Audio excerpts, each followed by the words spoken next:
Buenas noches, ¿me escuchan? Me disculpo con ustedes. Estoy un poquito enfermo el día de hoy. Me dio COVID.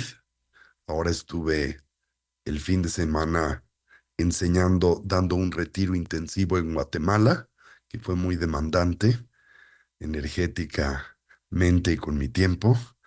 Y yo creo que se me bajaron las defensas y me dio COVID y entonces ando un poquito afónico y no quería especialmente contagiar a las personas que vienen a clase, así que me disculpo y por eso estaré dando la sesión hoy de esta manera, remotamente desde casa.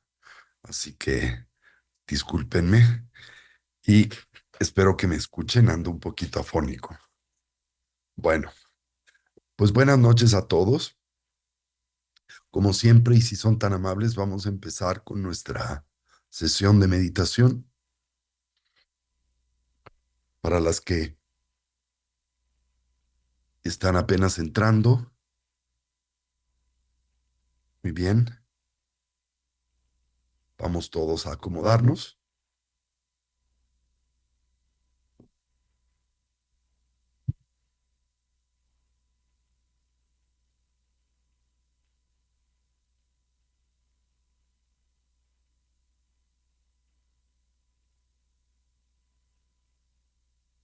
Muy bien.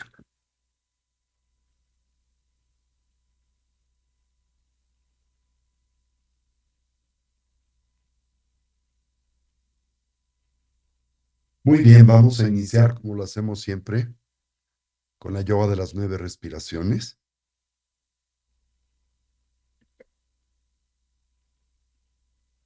Y para la misma nos ponemos derechitos con nuestra espalda erguida, así como nuestra cabeza en equilibrio, balance.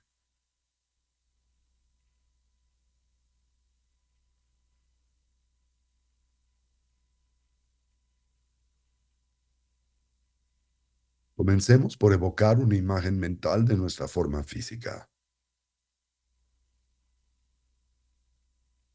Y para ello, introspectivamente recorramos a la misma desde la coronilla de la cabeza hasta las plantas de los pies.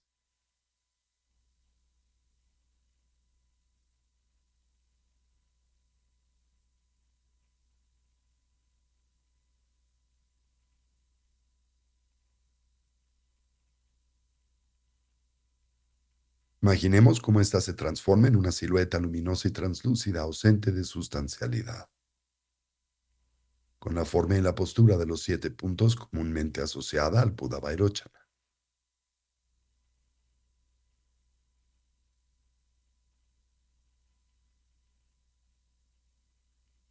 En nuestro medio surge el eje primario del sistema de energía sutil constituido por el canal central, el Avaduti, así como por los dos canales adyacentes, el masculino Rasana y el femenino Lalana. Al primero le concebimos como una espiga luminosa de color azul profunda, no más gruesa que el dedo meñique de la mano, como un tallo hueco de bambú. Recordamos parte de ese punto conocido como la apertura de Brahma, localizado 8 dedos por detrás de la línea original del cabello, donde el mismo se abre y extiende como un cono, como un embudo, como la punta de un mosquetón. Baja ligeramente por enfrente y paralelamente a la columna vertebral, culminando en ese punto 4 dedos por debajo del ombligo, donde el mismo se cierra y redondea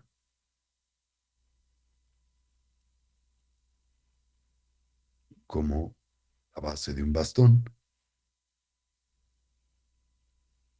Los dos canales adyacentes parten de las fosas nasales, se extienden y suben hasta la coronilla de la cabeza, donde se encorvan como el cuello de un bastón, bajando paralelamente al canal central,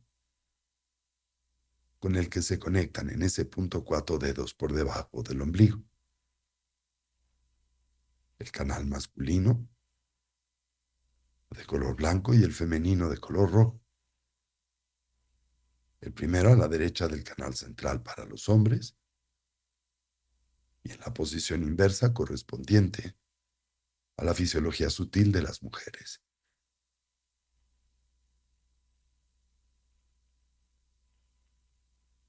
Con ello en mente, nos abocamos a la yoga de las 9 respiraciones. Le acompañamos la respiración de el jarrón, el ánforo o vasija. En la misma, al inhalar, imaginamos en nosotros penetra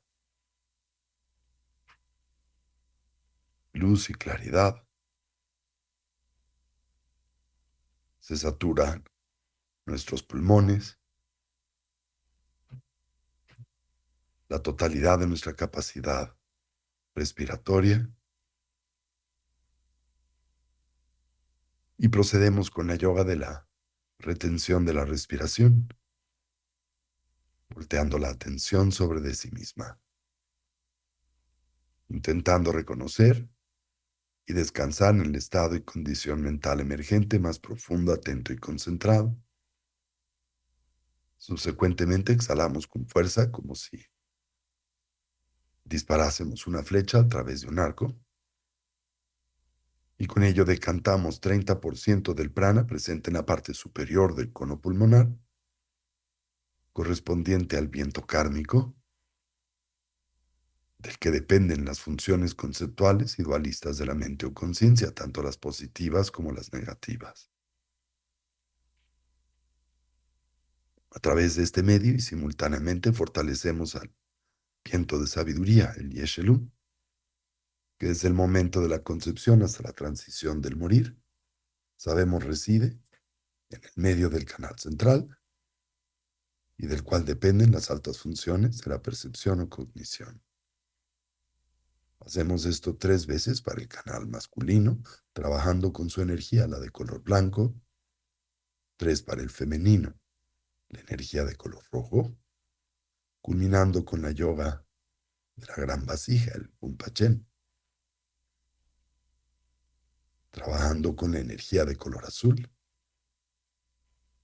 inhalando simultáneamente por ambas fosas nasales, saturando nuestra capacidad pulmonar, reteniendo la respiración, girando el estómago 7 veces en el sentido de las manecillas del reloj, 7 veces en el sentido contrario,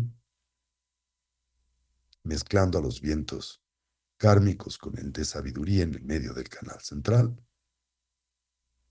después exhalando con fuerza y repitiendo el proceso 3 veces.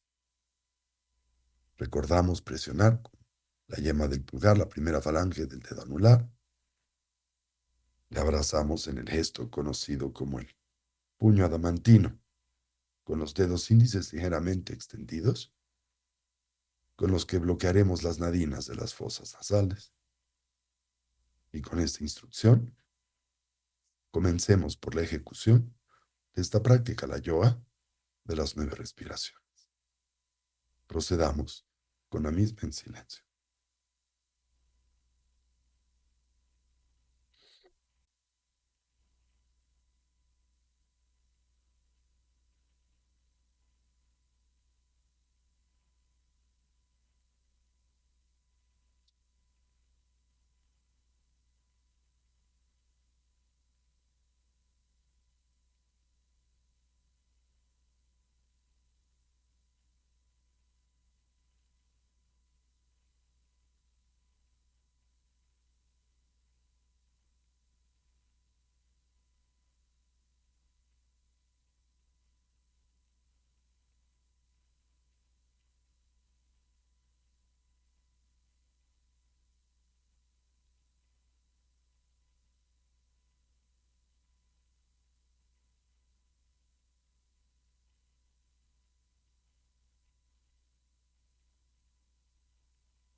Transitemos a la meditación de estabilidad. Como es costumbre, la práctica de la recolección del respirar. Para esta, cualquier idea, sensación o estímulo que en nosotros surja, la observamos y liberamos.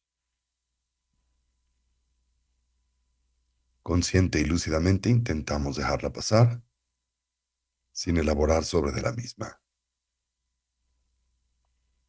Con suavidad y naturalidad volvemos la atención o recolección sobre el flujo natural de la respiración. Simultáneamente atendemos a la esfera de las sensaciones táctiles, en especial aquellas naturalmente asociadas a la respiración, comenzando por la relajación. Y para ello introspectivamente recorremos a nuestro cuerpo desde la coronilla de la cabeza hasta las plantas de los pies. Y ahí donde hallemos o identifiquemos cualquier elemento o rastro de ansiedad y tensión, lo relajamos. Si se nos facilita y como un medio hábil a inhalar, imaginamos en nosotros penetra luz y claridad. Concebimos como la misma se vierte sobre de esos puntos de tensión y ansiedad. Y al hacerlo, los ilumina, distiende y relaja. Al exhalar imaginamos esa tensión nos abandona. Lo hace como vapor de agua, que espontánea y naturalmente se diluye o desvanece en el vacío. Mantengamos a nuestra recolección o presencia mental firmemente asida sobre el objeto de concentración, el respirar, mientras cultivamos una actitud de atención introspectiva, dirigida hacia la emergencia de los diferentes obstáculos que sabemos dificultan y obstruyen, comúnmente obnubilan a la práctica, sobre los que aplicamos sus respectivos antídotos. Como muestra de experimentar excitación, nos concentramos en la exhalación, la sensación gradual o progresiva de tranquilidad y relajación que le acompaña, y de ser presas del hundimiento mental, el sopor o el sueño, la mera pérdida de claridad, nos concentramos en la inhalación. Lo hacemos en la viveza y alerta, en la claridad mental que ésta propicia. Así orientemos a nuestra mente y cuerpo hacia su estado natural, del todo relajado, libre de tensión, estable y quieto, dotado de claridad y de alerta, de una actitud de vigilancia, mientras atendemos a la respiración, sin aferramiento, sin constricción y simultáneamente sin distracción.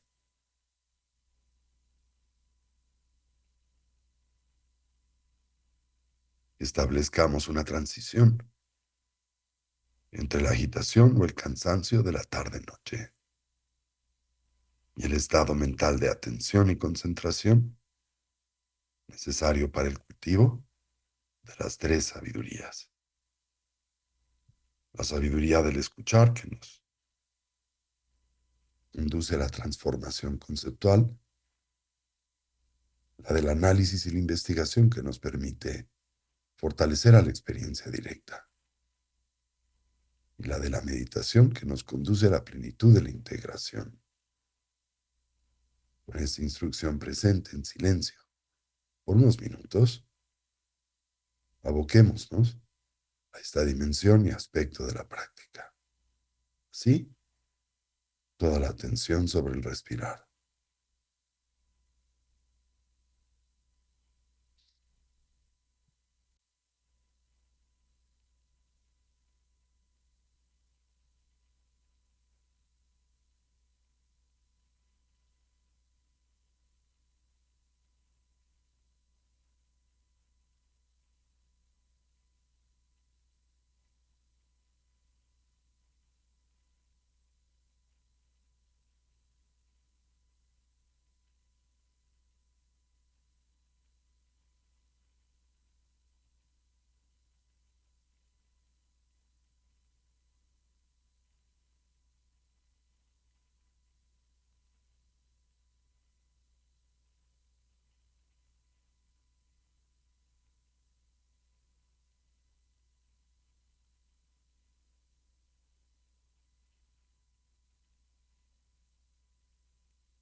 Toda la atención sobre la respiración. Cualquier idea, sensación o estímulo la observamos y liberamos. Volvemos la atención o recolección sobre el flujo natural de la respiración.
Fortalezcamos la estabilidad,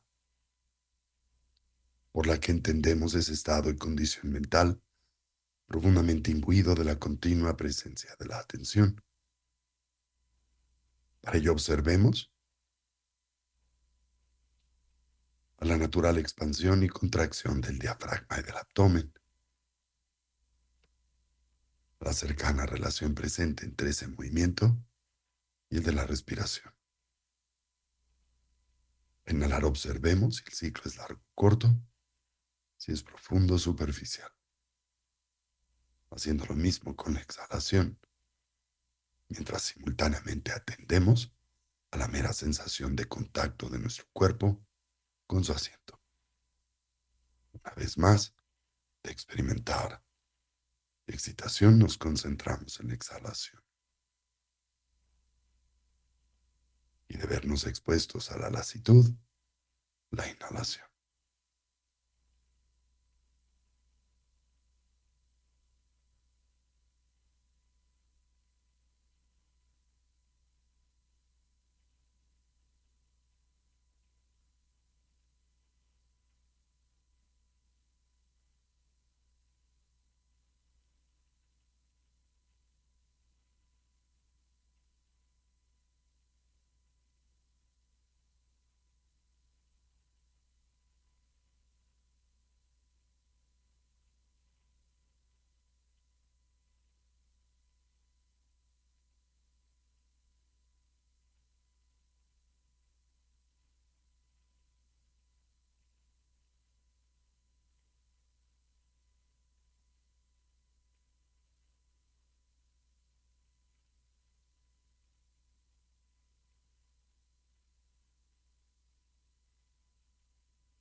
Finalmente, acentuemos a la viveza alerta y claridad de la atención.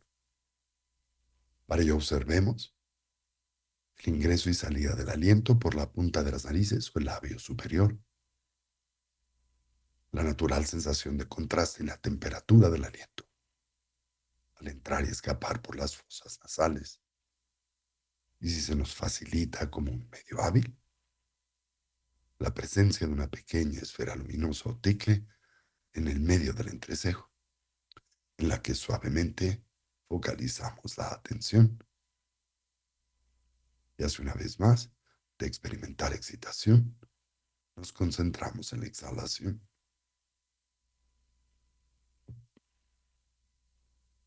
De vernos expuestos a la lasitud, la inhalación.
Y ahora gradual y suavemente transitemos hacia la meditación discursiva, reconociendo siempre la misma un natural complemento hacia la práctica de la estabilidad. Y así evoquemos a los cuatro pensamientos que orientan y motivan a nuestra mente hacia el despertar. Comencemos por lo preciado de la vida humana. Reconozcamos su rareza. En realidad, lo complejo y difícil que es obtener y asegurarla, su necesaria condición de ocio y oportunidad, enraizada en las 8 libertades y las 10 riquezas, tanto las personales como las circunstanciales. Lo fácil que es perderla, su fragilidad y transitoriedad, y así la gran, más breve oportunidad con la que hoy contamos para intentar imprimir y así dotar a nuestras vidas de una dimensión y sentido de genuino significado, el que naturalmente asociamos a la consecución del bienestar genuino a través del medio del estudio y la práctica del Buda.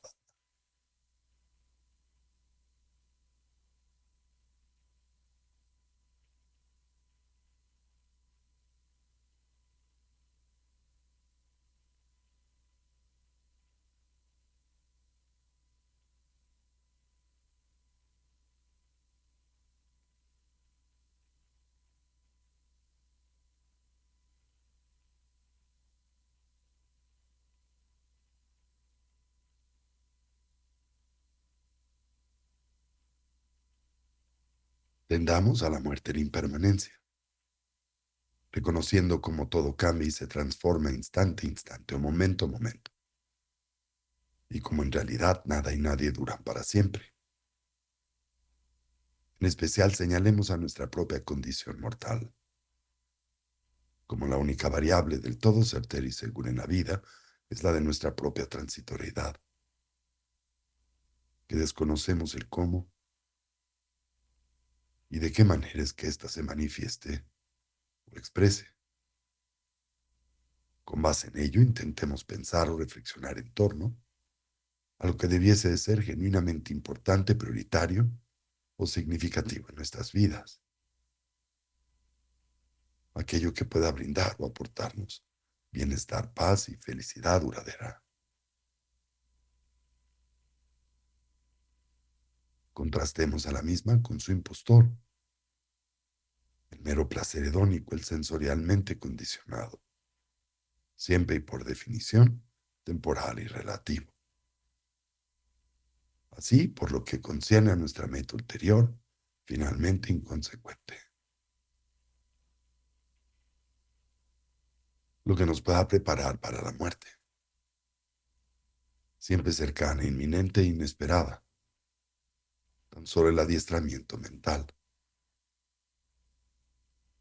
y lo que podamos llevar con nosotros durante la compleja y difícil transición, la del morir, tan solo la eterna continuidad de la mente o conciencia, y con ella sus diversas impresiones, hábitos y tendencias. Determinémonos a fortalecer aquellos positivos o virtuosos, los de mente, palabra y cuerpo, así como identificar, debilitar y trascender a los negativos, a los no virtuosos.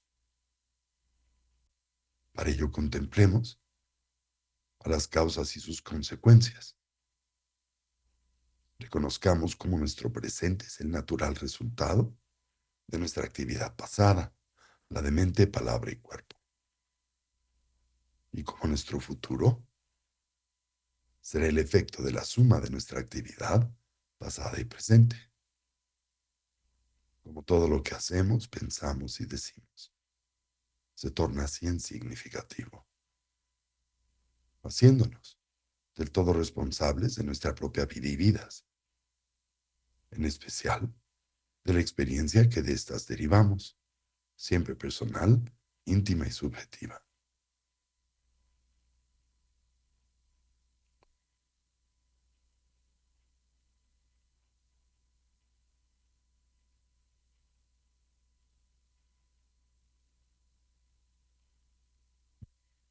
Finalmente entendamos las limitaciones propias, aquellas endémicas al samsara, a la existencia cíclica, a la vida condicionada, por la matriz de la ignorancia, el aferramiento, el apego y la aversión.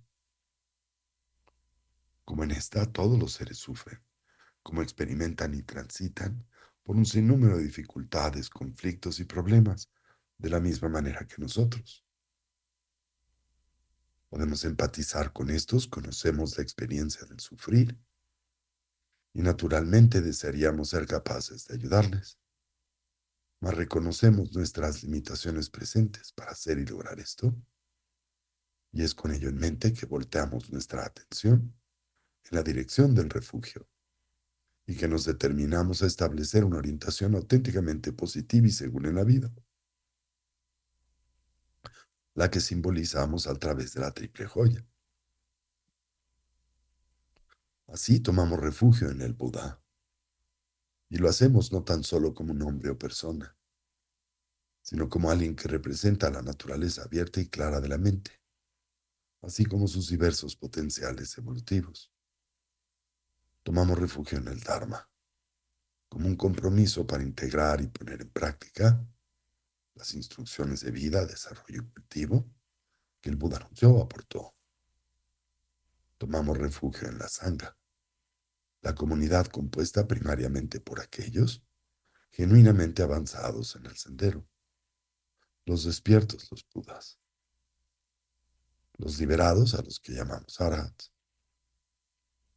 los héroes o bodhisattvas, simbólica e indirectamente la comunidad de amigos y amigas que en el camino nos inspiran y ayudan.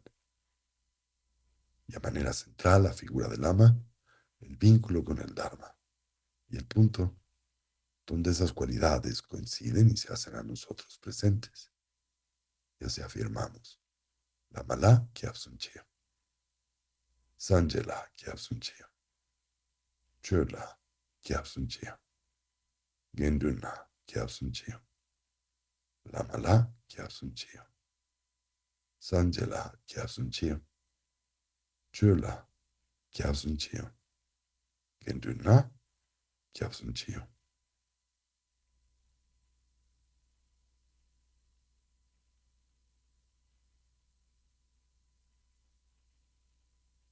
Y ahora expandamos la extensión y la comprensión de nuestra conciencia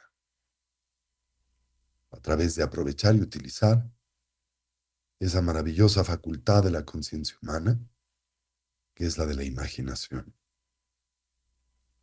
Volvamos entonces a la práctica del Tonglen, la del dar y el tomar, uno de los métodos principales dentro de la tradición mahayana para el desarrollo y cultivo de esa honda y poderosa mentalidad, aquella de proyección y vocación altruista, la bodhicitta.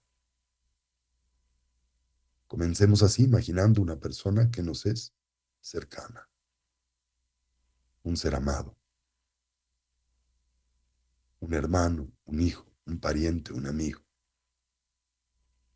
alguien que conocemos bien y por el que experimentamos un sentimiento de cercanía y preocupación,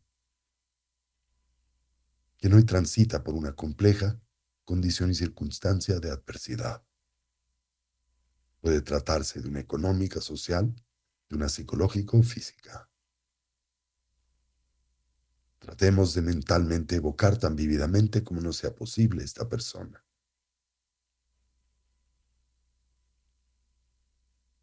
Los problemas por los que transita, las causas que imaginamos los propician, tanto las externas como las internas.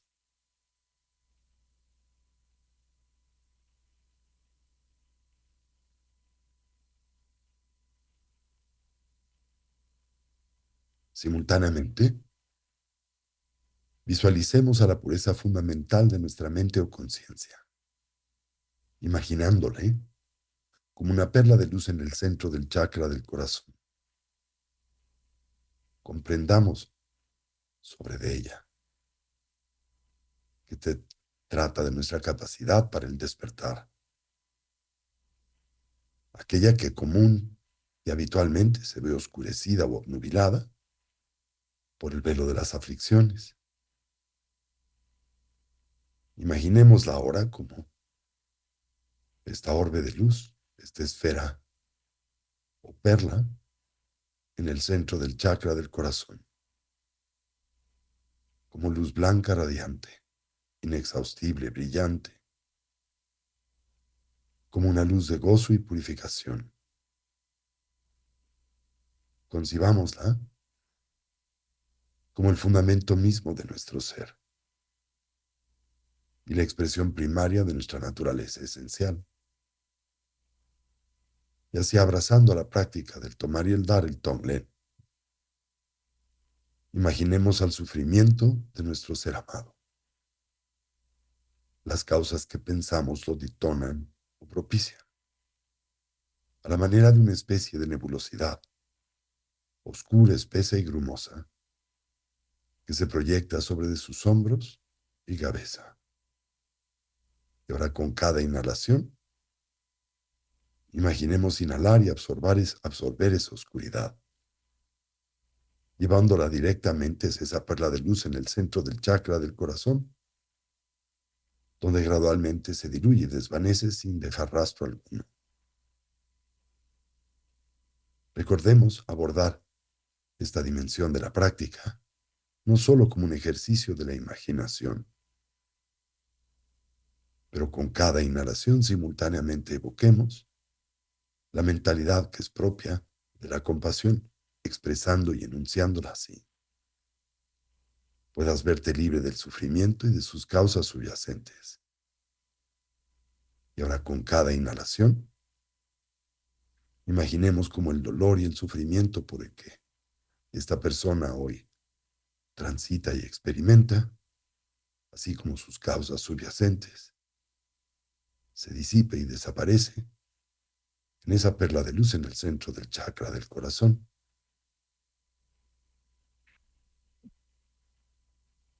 Y así una vez más, evoquemos mentalmente a esta persona.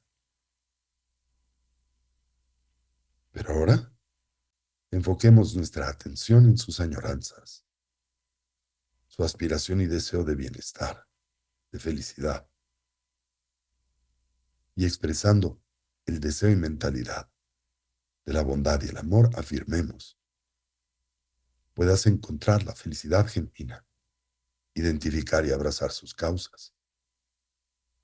Con cada exhalación, imaginemos cómo esa perla de luz en el centro del chakra del corazón irradia su luz inexhaustible hacia esta persona. Concibámosla como una luz de sanación, de bondad y de amor, de compasión. Imaginemos cómo fluye hacia afuera y cómo llena y satura esta persona con la luz del gozo, del bienestar genuino. Y concibamos con plena confianza, esto es así, aquí y ahora. Y mientras hacemos esto, sincronicemos a la práctica con la respiración. Y así procedamos en silencio por 1 minuto, concentrados en esta primera dimensión de la práctica del Tonglen.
Reevoquemos mentalmente una persona que nos haya lastimado.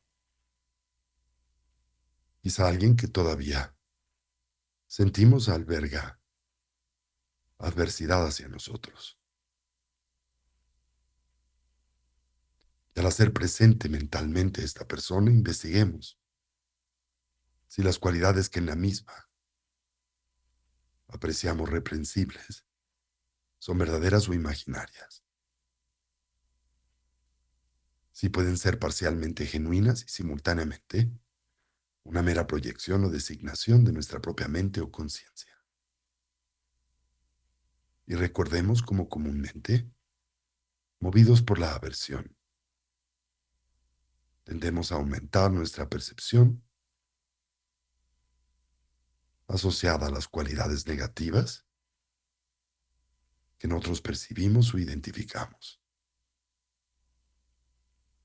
En todo caso, y aquí yace la distorsión, hallamos y comprendemos a esta persona como una conflictiva y problemática. Y estos conflictos parecen presentarse a nosotros desde fuera, desde su propio lado, del todo y completamente independientes de la experiencia y apreciación que de los mismos tenemos. Así ahora, con cada inhalación, absorbamos las cualidades que hallamos conflictivas o problemáticas. Simultáneamente imaginemos absorber las causas que detonan y propician el sufrimiento por el que transita esta persona,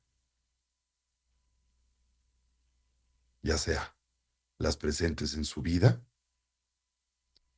en la nuestra, o en la relación entre una y otra.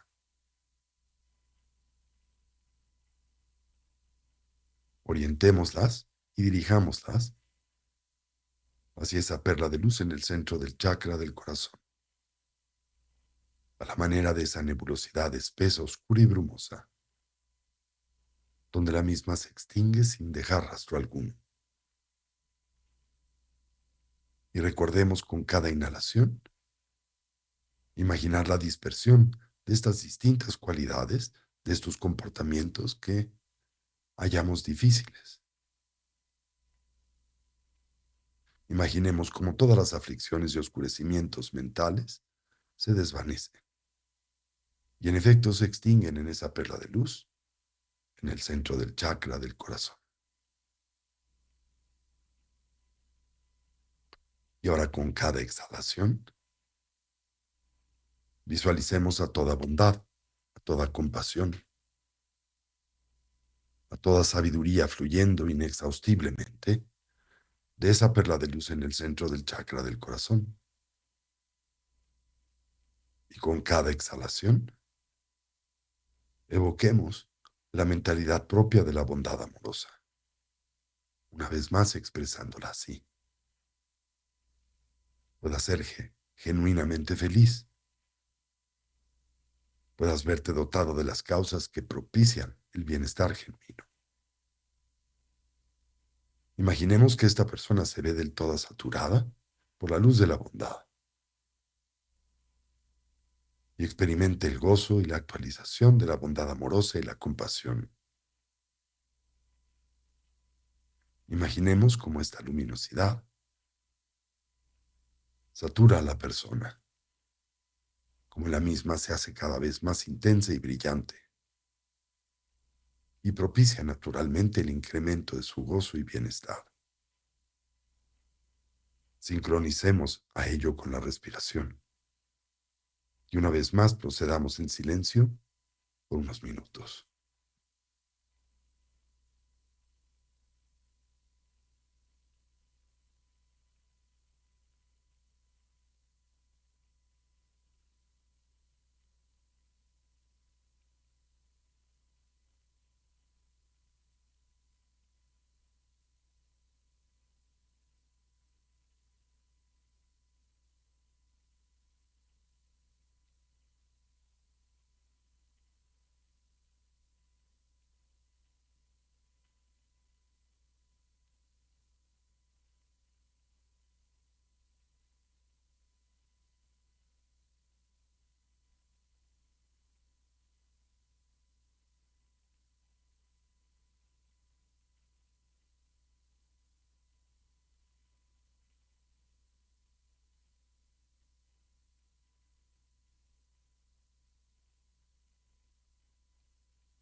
Y ahora expandamos la extensión de nuestra conciencia para que la misma abrace a todos los seres sensibles que, como nosotros, añoran la felicidad y la libertad del dolor y la ansiedad. Cada inhalación, absorbamos su sufrimiento, conjuntamente con sus causas subyacentes. Hagámoslo a la manera de esa nebulosidad espesa, oscura y brumosa. Y con cada exhalación, imaginemos extender bendiciones al mundo, con la luz de la felicidad y el bienestar genuino.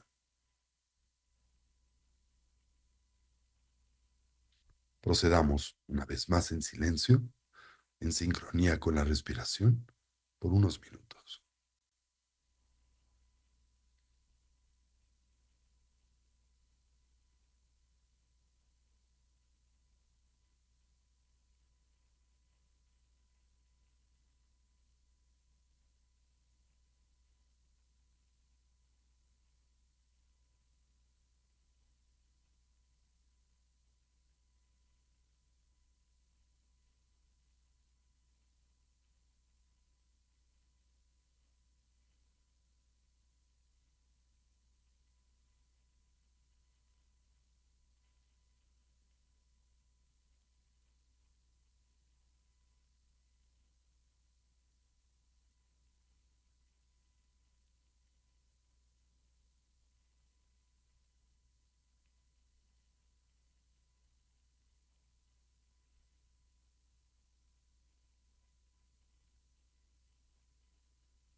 Liberemos nuestra imaginación a todos los objetos mentales y en total ausencia de esfuerzo, asentemos a nuestra conciencia en su propia naturaleza, más allá de la división entre sujeto, objeto y acción. Intentemos entonces descansar en el estado esencial de la mente o conciencia, en un estado y condición a la medida de nuestras posibilidades, del todo libre de elaboración. Intentemos y abordemos esto por un momento.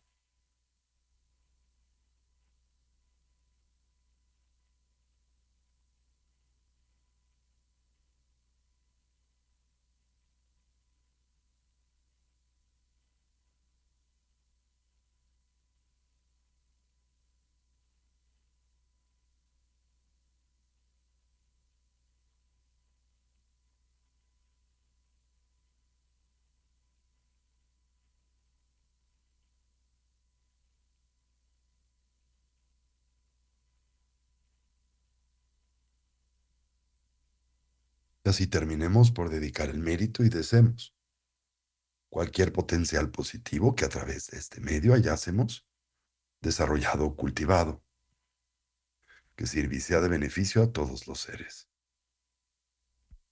que podamos todos actualizar nuestros potenciales, así como trascender nuestras diversas limitaciones, que una mentalidad altruista pueda nacer donde no ha nacido y se incremente donde ya existe,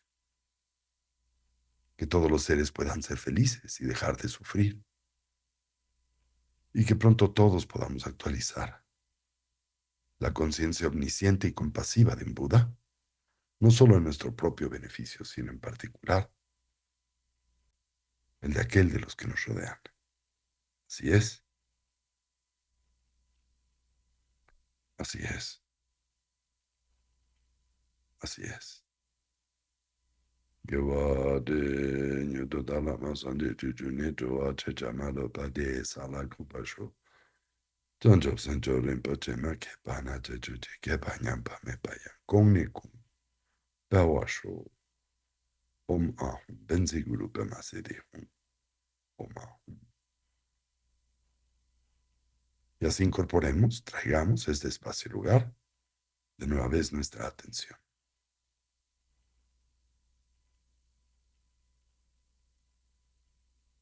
Muy bien. Disculpen que ando muy afónico.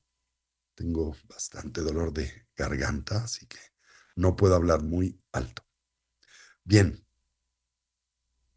recordarán que hemos estado hablando acerca de las 4 aplicaciones de la atención.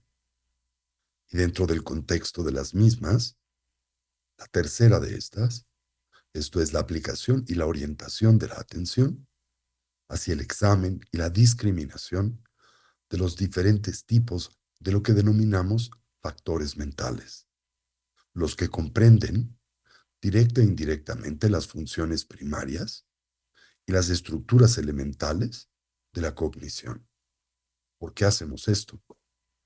Recordarán, porque desde la perspectiva de la tradición budista, y particularmente de su teoría del conocimiento, nosotros los seres sensibles primariamente sufrimos porque percibimos y decodificamos de una forma equívoca o tergiversada la realidad, porque simultáneamente comprendemos de una forma sesgada a nuestra propia naturaleza.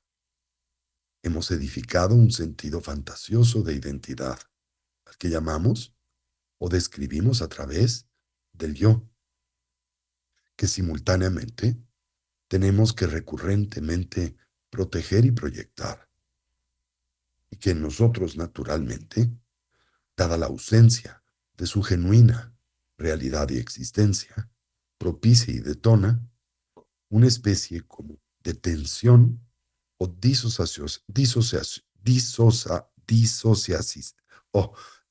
disasociación cognitiva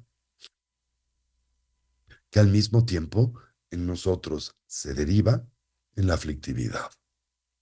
Por ende, desde la perspectiva de la teoría de el conocimiento, así como también de la práctica contemplativa, la meditación budista, el vipassana, se contempla y entiende esencial investigar a la mente y sus funciones, que simultáneamente sabemos o se postula opera como el fundamento y el referente esencial en la edificación y construcción de nuestra experiencia. En la tradición tibetana, pero en concordancia a la continuidad de la tradición budista en su totalidad, para ello estudiamos un tema, un tópico, llamado en la lengua tibetana Lo Rik. Lo, que quiere decir mente, y Rik, que quiere decir factores o funciones de la mente, y que como hemos presentado se dividen en 51 patrones primarios. Hay muchas listas y muchas maneras de abordarlos, pero esta es una particularmente común y popular dentro de la tradición indotibetana, precisamente el examen de esos patrones y estructuras cognitivas a través de las cuales, específicamente la mente ordinaria, la mente conceptual, la mente grosa, se vincula y relaciona con el mundo de la experiencia en general. Bien, hemos estado analizando e íbamos a abordar los 11 factores mentales que se conciben concomitantes a los factores mentales primarios, ¿recuerdan? Particularmente aquellos que hemos descrito como virtuosos, como edificantes. No sé si estábamos en los 20, sí, perdón, estábamos abordando, sí, los factores mentales no virtuosos, ¿sí? Y dentro de estos, mm, los diferentes tipos de factores mentales concomitantes a los mismos, ¿sí? Ok. Los, precisamente, 20 factores mentales secundarios, ¿sí? Recuerden que los 20 factores mentales secundarios se derivan del triple veneno, que simultáneamente nosotros podemos señalar como constituido por los tres factores mentales no virtuosos primarios o elementales. Esto es, la función de la ignorancia, aquella propia de el apego o el aferramiento, y finalmente la de la ira, el enojo, la aversión, la hostilidad o el odio, ¿sí? Aunque cuando nos vemos confrontados con una situación inmediata, nosotros comúnmente no somos conscientes de la emergencia de estas estructuras de la percepción y de la enorme influencia que las mismas habitualmente ejercen en la edificación y la construcción de la experiencia que del mundo tenemos o derivamos. Precisamente como punto de partida, lo que se busca es que nosotros establezcamos un coherente inventario de estas funciones aflictivas de la cognición y, en consecuencia de la familiaridad con el mismo, podamos gradualmente, especialmente dentro del contexto del entorno de control contemplativo, aprender a identificar la presencia de estas estructuras aflictivas de la cognición, entender la relevancia con la que influencian y distorsionan a la misma y aplicar sobre de ellas sus respectivos y propicios antídotos, con el objetivo de recuperar, a la medida de lo posible, la mayor coherencia y continuidad de la atención y la cognición en términos generales. Para ello y en el contexto contemplativo, como lo hemos hecho en otras dimensiones del entrenamiento mental, se contempla particularmente importante el que nosotros refinemos y fortalezcamos a dos factores mentales omnipresentes, de los que ya previamente hemos hablado, y que acompañan o se hacen y están siempre presentes dentro del flujo y continuidad de la percepción, y desde esa perspectiva también deben de estarlo en el contexto de la meditación, el factor mental de la recolección y el factor mental de la introspección. Con el factor mental de la introspección, Samprajana, lo que pretendemos es aprender recurrente y habitualmente a voltear la atención sobre de sí misma.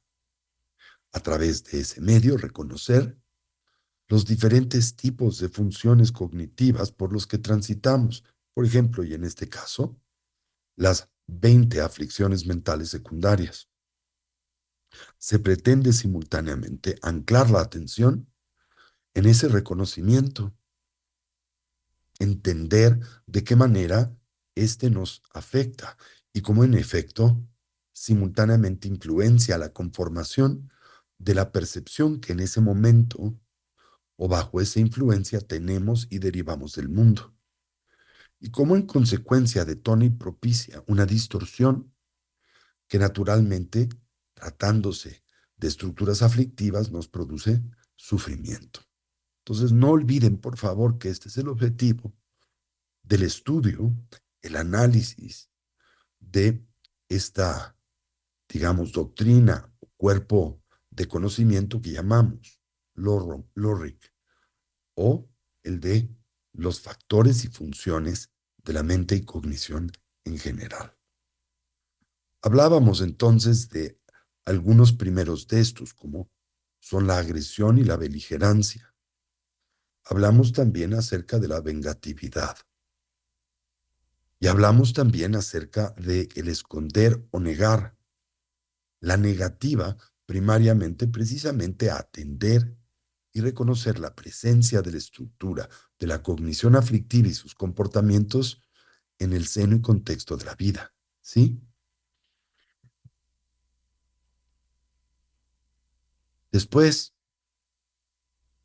podemos hablar acerca de el cuarto de estos 20 factores aflictivos mentales negativos secundarios. Por ejemplo, eh, una mala actitud, ¿sí? Una actitud de enojo, una actitud entintada por la agresión, ¿sí? Al mismo tiempo por, de alguna forma, el tinte también de la vengatividad y que nos motiva particularmente, lo hace naturalmente de forma también habitual, inercial y recurrente, al empleo del lenguaje que lastima y que daña.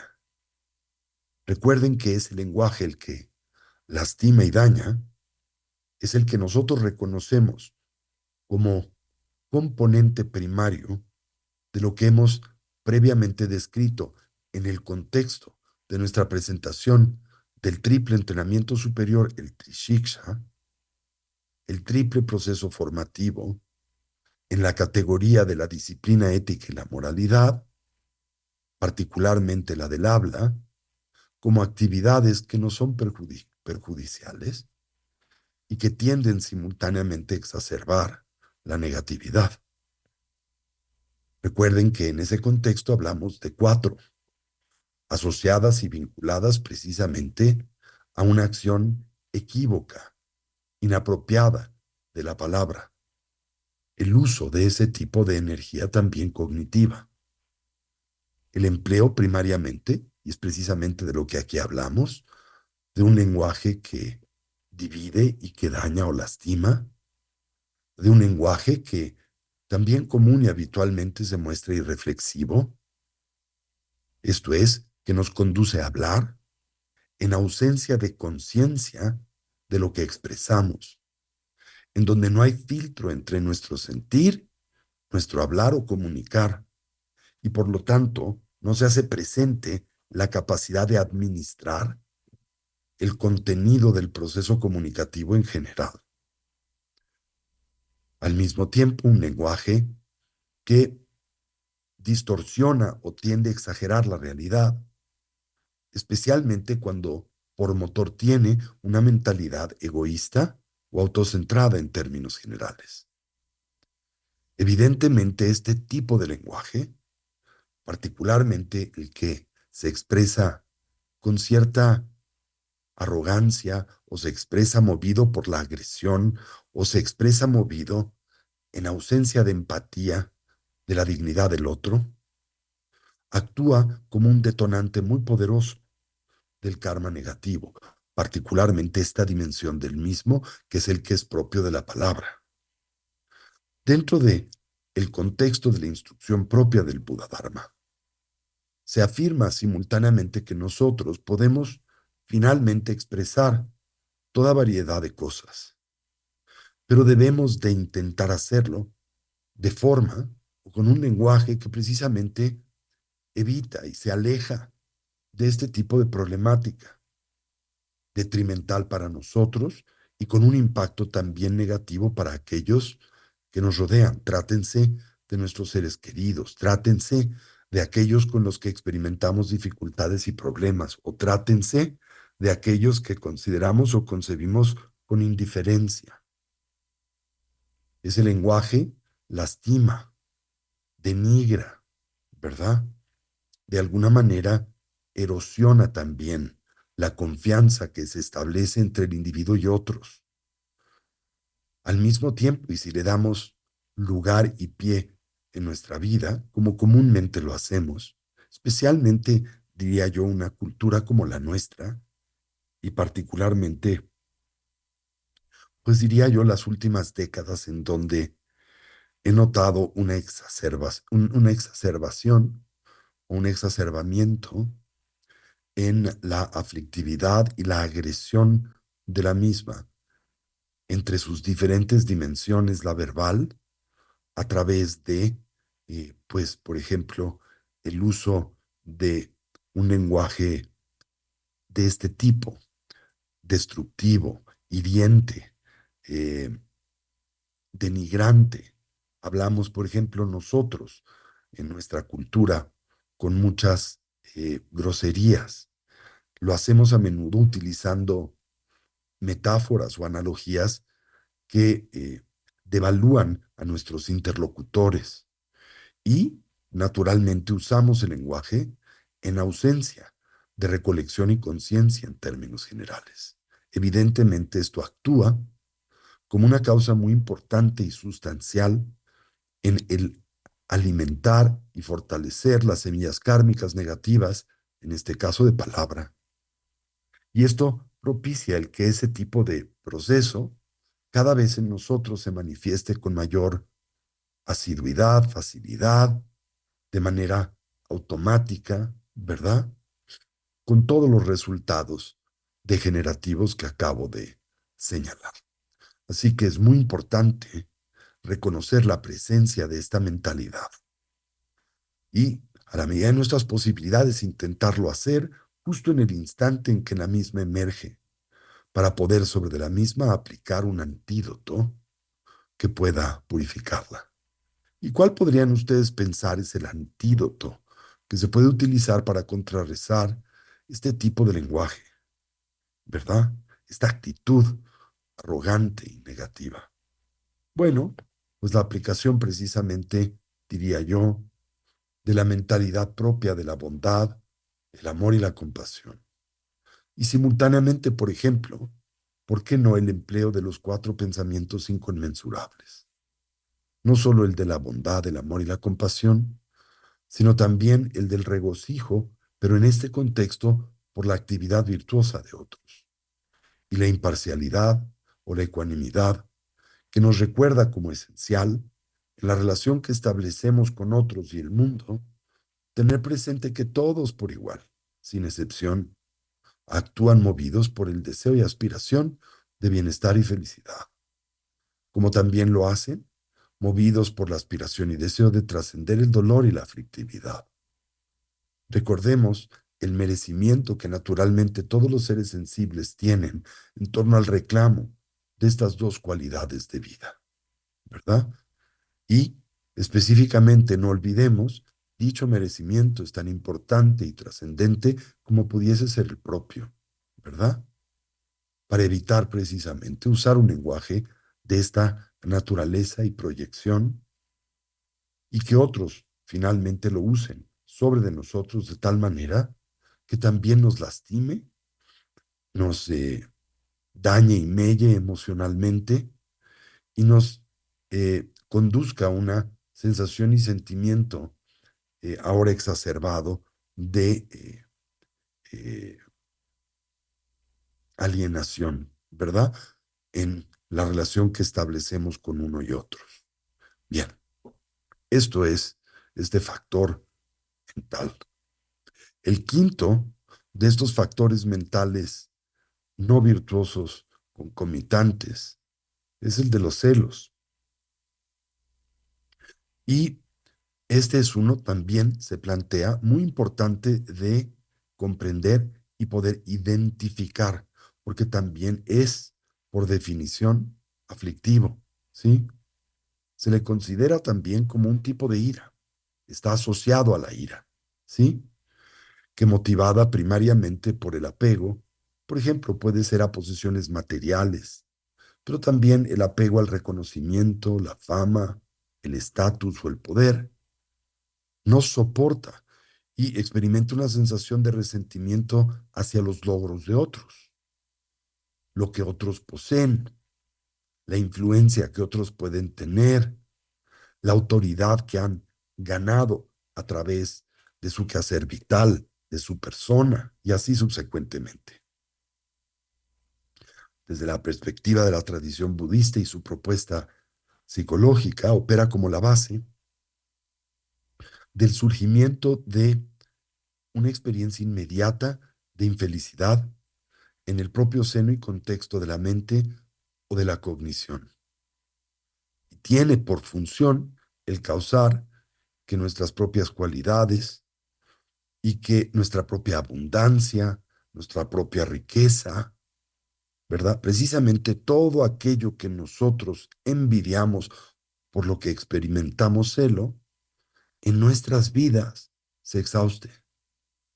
Estamos generando literalmente las causas y condiciones que contrarrestan el florecimiento de la abundancia, que contrarrestan el florecimiento del bienestar, que contrarrestan el florecimiento de toda dimensión positiva en nuestras vidas. Trungpa Rinpoche, uno de mis primeros maestros tibetanos, que tocaba este tema recurrentemente, comentaba simultáneamente que los celos comúnmente contienen un componente adicional, el del miedo o el temor, ¿sí? Por ejemplo, se ve que alguien, ¿verdad? Está a punto de ganar alguna posición que uno desea o que uno ha aspirado a tener intensamente, y movidos por este poderoso deseo y aspiración, experimentamos temor de que precisamente no podamos ganar o asegurar esa posición o ese objeto o, ¿verdad? Esa confirmación, lo que sea que deseemos actualizar, ¿sí? Y así deseosos de poder obtener esa posición o ese objeto y precisamente temerosos de no poderlo lograr, uno se ve dominado por un sentimiento de desagrado, inclusive de repulsión, de aversión y hasta de odio por la persona, ¿verdad? Que aparece ser la causa del problema. Inconscientes en torno al hecho de que esa persona no es como aparece, recuerden, eso es lo que llamamos ignorancia, la causa genuina o eficaz de ese problema o de esa aflicción, porque la causa primaria de ese problema y aflicción es interna, y en este contexto es la estructura aflictiva de los celos, ¿sí? Que al mismo tiempo exacerba la aversión y nos conduce a exagerar, en consecuencia, las condiciones y las cualidades negativas del otro, o nos lleva común y habitualmente a sobre de ese otro, proyectar cualidades y características que en realidad y no con precisión le pertenecen, que nos conduce muy común y habitualmente al aferramiento y la reificación, congelar a esa percepción, noción tergiversada que hemos fabricado del otro, y finalmente concluye en el establecimiento de la experiencia de la aversión, la ira, el enojo o el odio, en donde realmente pensamos que la causa de nuestra aflictividad, la sustancial, la efectiva, es el otro, y por lo tanto no reparamos en lo necesario para lastimarle, para dañarle, para denigrarle, para erradicarle de nuestras vidas, para dificultar su existencia, para llevarle al fracaso, para inhibir sus logros, en fin, todas las actividades y estrategias de negatividad que comúnmente empleamos para afectar a aquellos para los que experimentamos el celo. Simultáneamente he notado con el paso de los años, en mi propia experiencia introspectiva, que los celos están simultáneamente relacionados a otra aflicción, y esa otra aflicción tiene que ver con la falta de apreciación y reconocimiento de la bondad que recibimos de otros. Siempre he pensado que esa falta de agradecimiento y apreciación, ¿verdad? Es una de las aflicciones más poderosas y destructivas por las que los seres humanos podemos transitar en general, ¿verdad? Y conduce y detona a la presencia y proyección de una miriada de distintas aflicciones mentales y emocionales.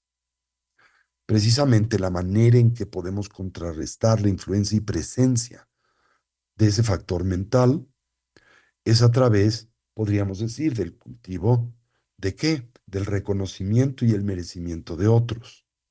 Pero en el contexto de la estructura de los cuatro pensamientos inconmensurables, lo haremos a través del regocijo. Precisamente el optar no por envidiar al otro, sino más bien por celebrar sus cualidades. Y es curioso si lo contemplan, si lo exploran, porque simultáneamente cuando nosotros nos damos esa oportunidad, la de celebrar las cualidades de otro, en oposición a envidiarlas, a experimentar de las mismas, por ejemplo, el celo, automáticamente, pues transitamos por un entorno de oportunidad de bienestar, porque cuando celebramos las cualidades de otros, simultáneamente las compartimos. Y al compartirlas, la experiencia que acompaña ese registro mental es uno de bienestar y de alegría. Literalmente es uno de algarabía, de celebración en términos generales. Mientras que el miedo, ¿verdad? Este componente primario de los celos, naturalmente produce ira, ¿verdad? Enojo, aversión y hostilidad. Y por lo tanto, como comentaba desde un inicio, naturalmente detona en nosotros aflictividad, nos hace sentirnos mal, porque nadie se siente bien mientras expresa y dominio de este factor de la conciencia, que es el de los celos y la envidia. ¿Se entendió eso? Entonces es muy importante introspectivamente reconocer la presencia de este registro y factor mental, entender cuál es su condición y naturaleza como su funcionalidad, apreciar el efecto detrimental que tiene sobre nuestra calidad de experiencia y vida, nuestra experiencia emocional, y no tolerarlo.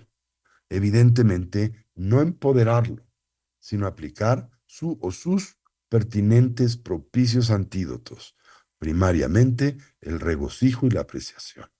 ¿Qué? Muy bien.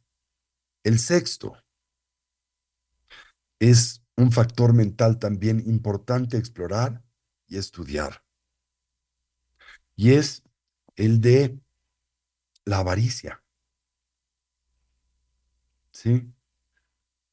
En mi familia hay una historia que escuché desde pequeño, ¿sí? Un ejemplo extremo de esta circunstancia y condición, ¿sí? Resulta que teníamos como un tío bisabuelo, ¿sí? Un tataratío, no sé cómo se le diga, que había vivido en la época de la Revolución, ¿sí? Era el tío José, pero se le conocía como el tío Joseíto.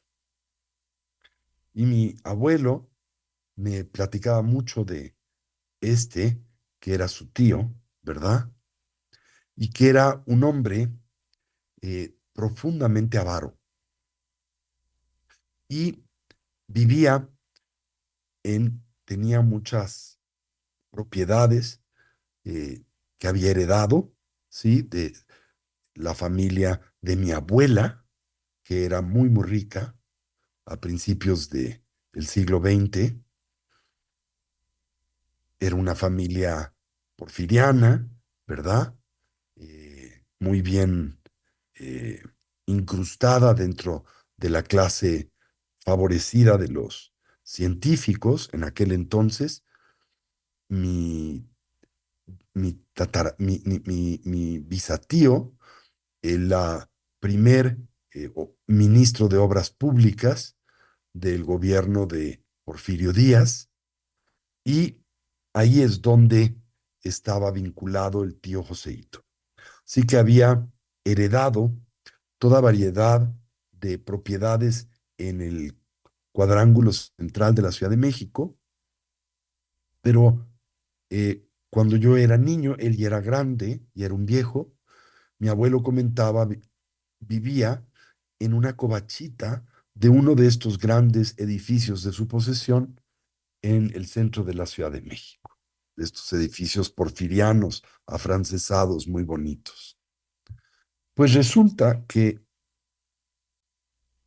eventualmente el tío Joseito muere y dada su condición, su avaricia, que se había separado de todas sus relaciones y lo había hecho en especial porque siempre se sentía paranoidemente asediado por estas, pensando que todas a él se acercaban para quitarle lo que le pertenecía, a lo que estaba profunda, neuróticamente aferrado. Total que, como suele suceder con personajes de esta naturaleza, fue total y completamente alienándose y aislándose del mundo, hasta que un día, en su covachita, en un cuartucho, en el área de, pues donde estaban las covachas de lavado y de, eh, donde se ponían las líneas para secar la ropa, los tendederos, ¿sí? De este viejo edificio, murió. Y pasaron algunos días, nadie se había dado cuenta que había muerto porque no había nadie, pues, que le tuviera cercanía, ¿verdad? Hasta que eventualmente algunas personas que subían a dichas covachas para tender su ropa empezaron a oler, ¿verdad? Pues un olor muy fétido. Lo buscaron y encontraron a días de haber fallecido sobre un catrecito donde vivía el tío Joseito, ¿sí? Muchos de estos expresaron mucha pena por él, por la condición en la que murió totalmente abandonado, descuidado, ¿verdad? Y mi abuelo comentaba la anécdota de ir, él también joven en aquel entonces, a recoger pues al cuerpo del tío Joseito, uno de sus pocos parientes, mi abuelo, ¿verdad? Aunque él era pariente más bien de mi abuela, ¿sí? Y recuenta mi abuelo, que yo era una historia que oí de pequeño muchas veces, cómo al recoger el cuarto o la covachita del famoso tío Joseito, y al tratar de mover el colchón, ¿verdad? Pues resultó que el colchón era inamovible y pesaba 1 tonelada. Total que pues lo tienen que arrastrar de la base del catre y cuando mi abuelo lo hace, el colchón se desfunda y resulta que el colchón estaba totalmente relleno de centenarios de oro, ¿sí?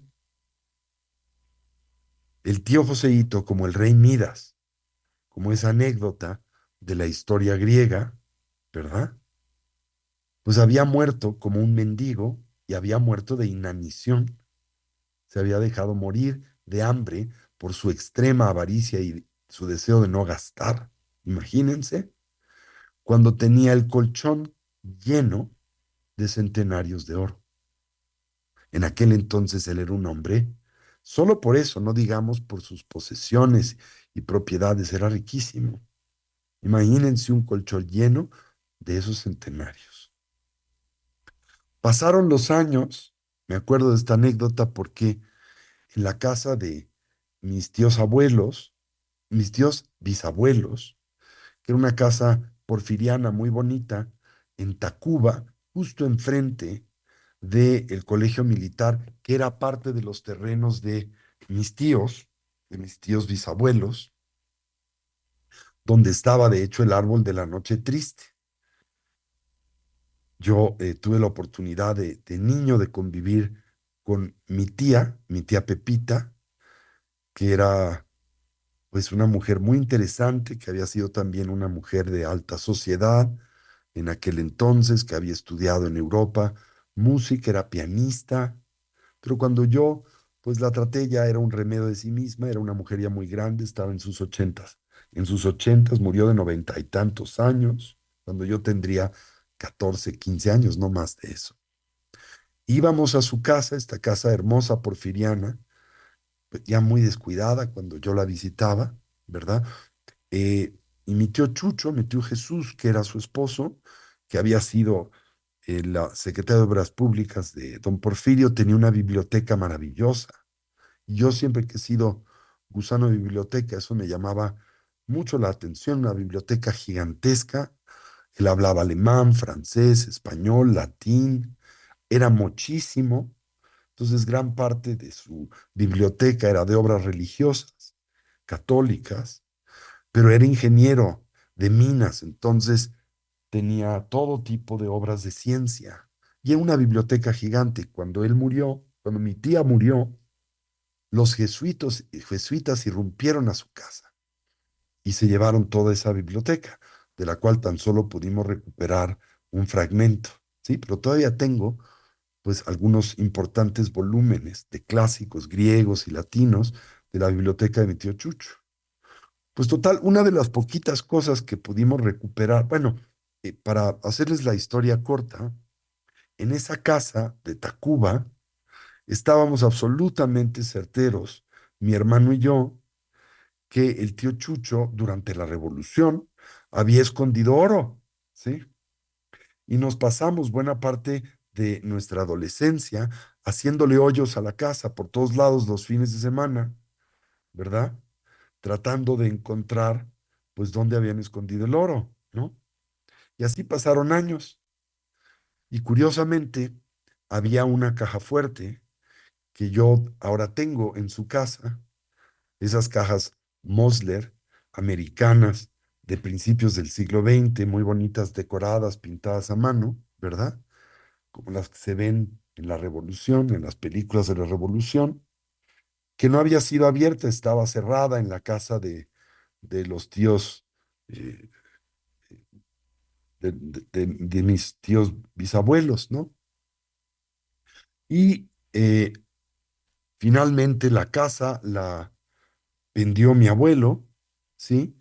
eh, Aprovechamos esas últimas semanas antes de que se entregara ese terreno para romper todas las paredes y vidas y por haber buscando el famoso oro sin encontrar absolutamente nada, hasta que eventualmente pues llegó el momento de tratar de llevar esa caja fuerte que era una de las pocas cosas que los curas no se habían llevado de la casa de mis tíos bisabuelos, ¿no?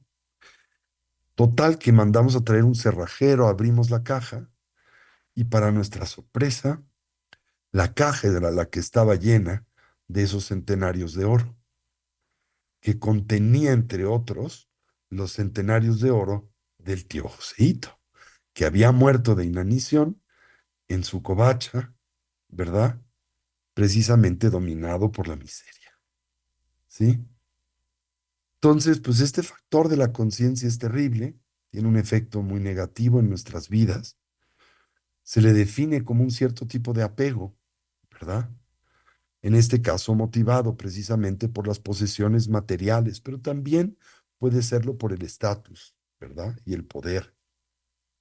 Hace que nosotros nos vinculemos a estas, por ejemplo, a las posesiones materiales, de una forma muy estrecha, de una forma muy apretada, de una forma muy rígida, de tal manera que nosotros no deseamos separarnos de las mismas y les codificamos de una forma equívoca porque les eh, proyectamos un sentido de confiable satisfacción o las asociamos a nuestro bienestar vital. Entonces comentaba mi abuelo como el famoso tío Joseíto, pues el único verdadero este, avaro que en mi vida he podido tratar, conocer o del que oí hablar mucho en mi familia, ¿verdad? Cómo estaba aferrado a todas estas cosas de tal manera que era incapaz siquiera de gastarlas y murió de hambre en un cojín repleto de oro. Es una metáfora como la del rey Midas, ¿no?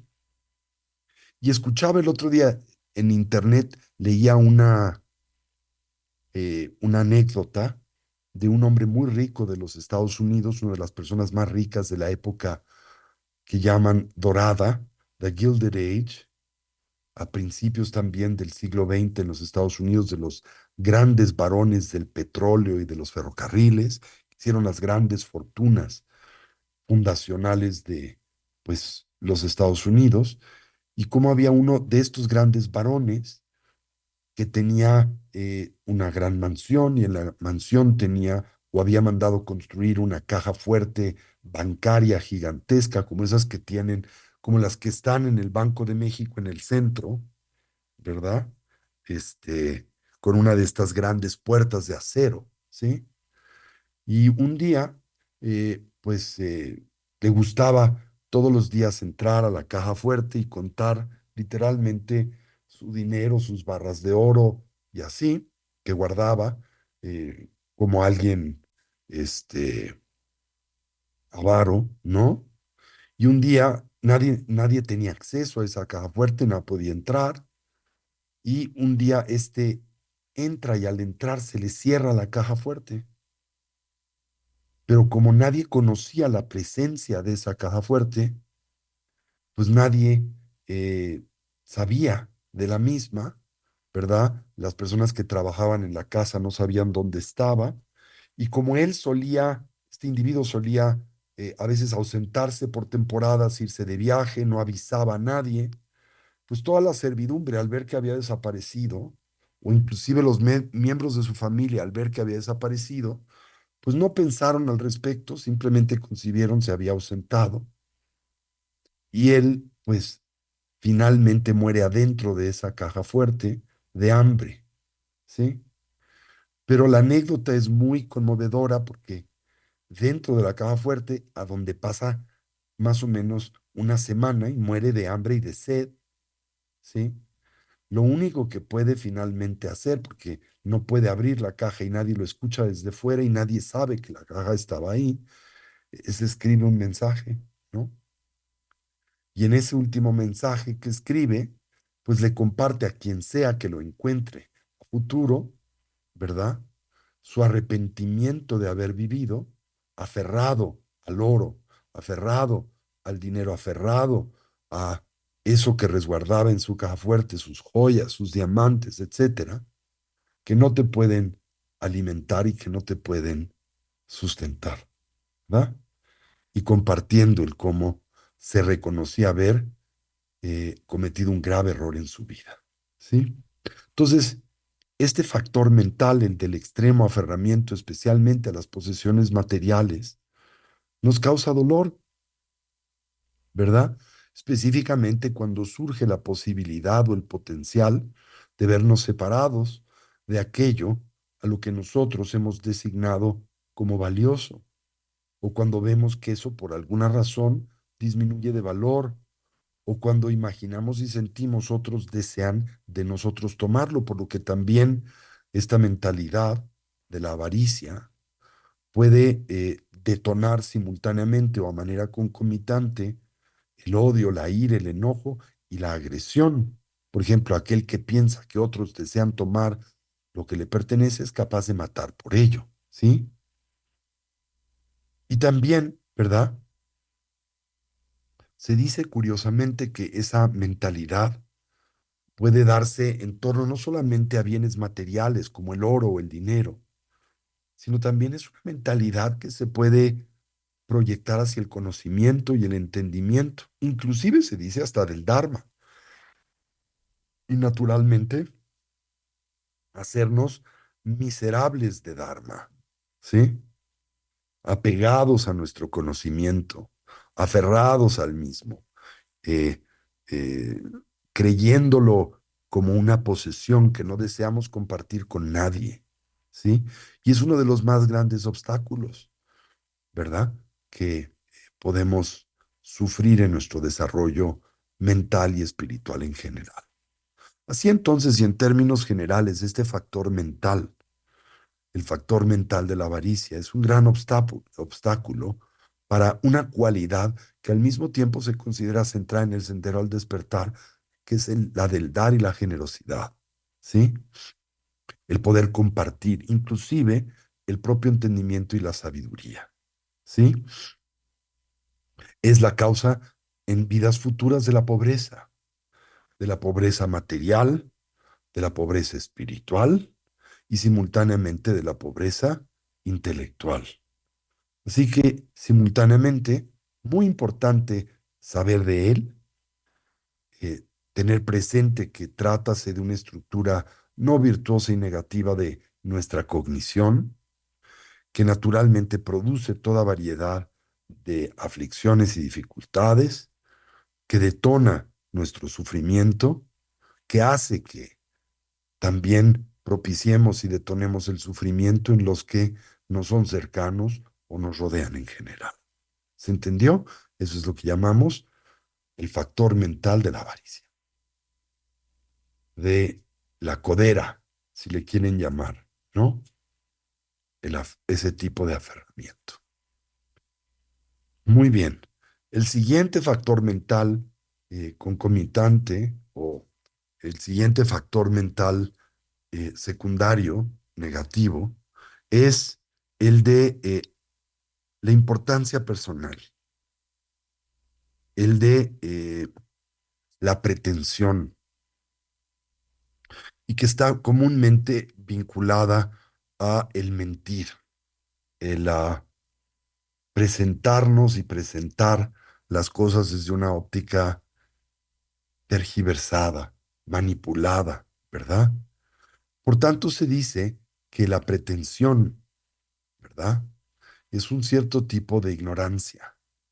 También es un cierto tipo de apego, ¿verdad? Porque puede estar detonada o motivada por el apego a posesiones materiales, pero también primariamente está vinculada al apego a la reputación, al estatus, ¿sí? Y nos conduce a mentir, a pretender que uno posee cualidades que no tiene, que uno es quien no es, que uno tiene lo que no posee, ¿verdad? Y por lo tanto se dice que actúa como fundamento, como base, para establecer formas equivocadas de vida, porque nos lleva a hacer cosas, a llevar a cabo, a desplegar actividades naturalmente y generalmente negativas o no virtuosas, con la motivación de poder sustanciar lo que deseamos proyectar de nosotros mismos. Por ejemplo, nos conduce habitual, inercial y compulsivamente a mentir, ¿verdad? O nos conduce a exagerar y distorsionar nuestra realidad y entorno. Y siempre lo hacemos movidos, pues, por fines autocentrados y egoístas, ¿sí? Mi maestro Trukugian decía, y muy a menudo le oí decir esto también, y disertaba profundamente acerca de esto, mi primer maestro tibetano, Chogyam Trungpa, pero esto es común en el edificio entero del Dharma, decía que la importancia personal es una enfermedad progresiva y mortal, ¿sí? Una de la cual debemos de protegernos, de la cual debemos de ser posible de inocularnos, de vacunarnos, porque la importancia personal opera simultáneamente como detonante y base de muchas distintas alternativas a aflicciones mentales y emocionales. Naturalmente su antídoto. Bueno, el antídoto, decíamos, de los celos es, eh, el antídoto de los celos es el regocijo, el antídoto de la avaricia es el dar, y el antídoto de la pretensión es la humildad y la sencillez, ¿sí? ¿Y cómo podemos cultivar la humildad y la sencillez en vida?